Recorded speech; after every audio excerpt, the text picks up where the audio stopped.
I do a lot of the homework up front. I dot my I's, across my T's, and I make sure that there's a bridge for us to stand on to even get to the other side. So there's a few documents I need to validate. Super simple. Don't worry about writing it down. I'll email you this checklist where most loan officers have them write it down, but you don't know what they're writing it down on. A lot of times they're writing it down on junk mail.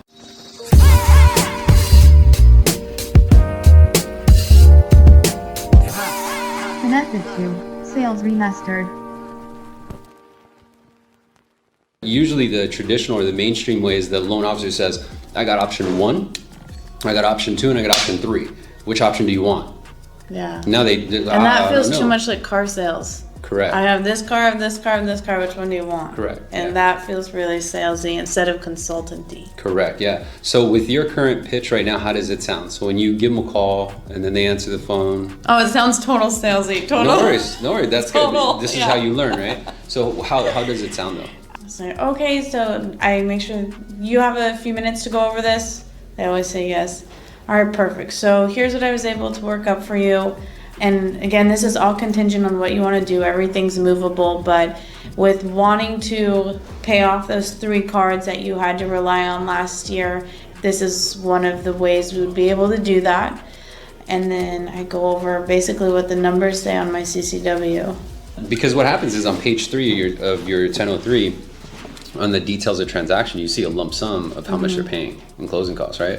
But the thing is though, is that the only difference is when you present your pitch, you go price, logistics, and then benefit, right? Or technically you're framing it so you're getting a portion of the benefit up front, and then you go immediately into price, right? See, I think I'm doing that wrong. Right, so just swap it out and kind of present it as an idea first, because you already know from the first conversation exactly what they want to do. And all you're doing is presenting in a way where they first absorb and emotionally feel the result, because they're experiencing it as you're laying it out, right? So in 6 to 9 months, you're gonna have a much better FICO, a lot of money in the bank, right? And you're gonna be in a position to get a lower interest rate, get a lower payment, because that's gonna help you overcome the objective later on when you tell them what the interest rate is, right? So it's like, well, what's the rate, Daniel? You're looking at 4.75. Right? Well, technically, I don't break it down that way. So what happens is after I ask them, they say, what's your feedback on that before I send it out? That sounds great. Every single time. Yeah. How do we do that? Always. And that's the close, right? Well, okay. So how you guys do it is I first need to validate your ability to proceed. Again, as I mentioned, Charles, to Jordan earlier, we operate a little bit differently. The only thing I can put in front of you is what you actually qualify for. It's not an advertisement. It's not best case scenario. I'm a direct conduit to the source. And because of our high ranking, I'll know if I have a PIW. Because of our high ranking, I don't even need an appraisal on this home.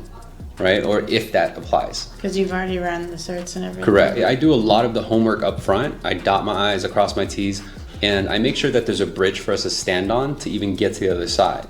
So there's a few documents I need to validate. Super simple. Don't worry about writing it down. I'll email you this checklist where most loan officers have them write it down, but you don't know what they're writing it down on. A lot of times they're writing it down on junk mail. Yeah, I go over it with them. I was like, and I tell them the same thing. You don't have to write it down. I'm going to send you a detailed email. So you'll have that list. Yeah. I always say, I'm gonna send you a quick short checklist of a few items that I need. There's gonna be an attachment that you have to print and hand sign. But once I get that, it takes me less than 20 minutes to validate your ability to start, and then we can actually start the process so you can, and then hit them with the benefits again, so that you can get the debts paid off, create the $400 monthly savings, improve your FICO, position you to shed 6 years off the life of your loan, right? And so then they even want it even more.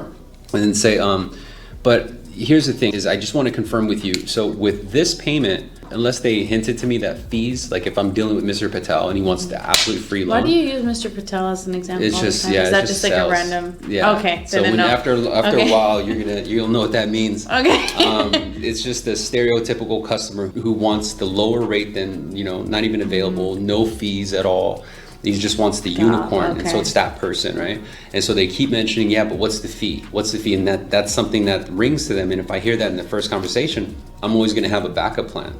But a lot of times I don't, right? Because I rarely sell loans with lender credit, because you can always offset and justify the closing costs because they get a payment deferral and an escrow refund. Not only that, but $3,000 spread over 30 years is like $8. You know what I mean? Or $2 or whatever it is. So there's a lot of ways to justify that. But Typically what I do is I sell them on the payment, right? So I said, again, we're going to bring your total payment to $2,000. And what I'm doing is I'm adding the mortgage payment with the credit cards. And then I'll let them know right when I get them kind of hooked. And I'll say, oh, also, I forgot to mention, you're going to get a payment deferral and escrow refund. So I do the math already and say, it's going to be about $4,000. You can put it in the bank, or you can pay off this Barclays card and turn your $400 savings into $500 savings. So is there escrow refund about what we're collecting in escrows normally? Yeah, it's just about minus that. out the prepaid interest. Okay. So if you see $3,000, I say, you're probably gonna get about maybe $2,000, $2,500. I'll work those figures out when you get me your documents, and I'll tell you exactly what that escrow refund is. But I'm estimating probably about $3,000 to $4,000. And then, so now they're more incentivized to give you the documents because they want to know what that number is. Yeah. Right. And they want that. They want the money, Yeah. right? So they're kind of sold on that money. They've already spent it, right? They're like, oh yeah, we could pay this off. We could do that. And so it's very easy to kind of get them hooked in.